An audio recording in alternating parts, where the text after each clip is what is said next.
I'm in the process of canning some beef ribs. What we did is we smoked some beef ribs partially until they were partially done. We seasoned them and then smoked them. And they've been in the fridge because we've been busy, so they're cold. Anyway, so I have just been using the knife here and cutting the rib meat off of the bone. And then I've been removing the fat as well as the bone. So that's what all this is. And then I take the meat and I just cut it up into chunks and then put it in these quart jars. You can also use pints.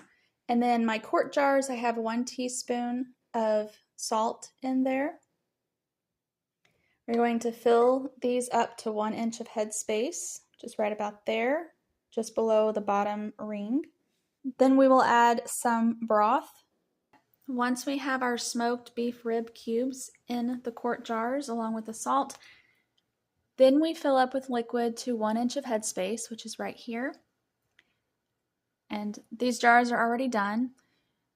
I added half beef broth and half water to it.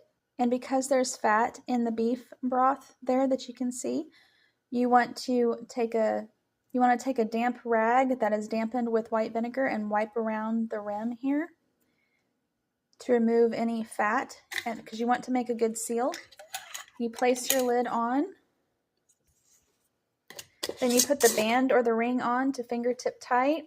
And in my home canning playlist, linked below, I have a demonstration of fingertip tight along with other foundational canning information as well as other canning recipes. You place the jars into your canner and be sure to follow the instructions that came with your canner.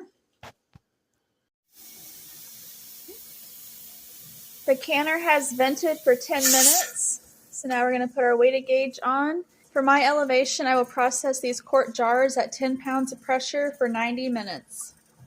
Here they are in all their glory. They've been out of the canner for about an hour and a half now. They're cooling. Tomorrow I'll take the bands off, test their seals, wipe them down, label them, and store them.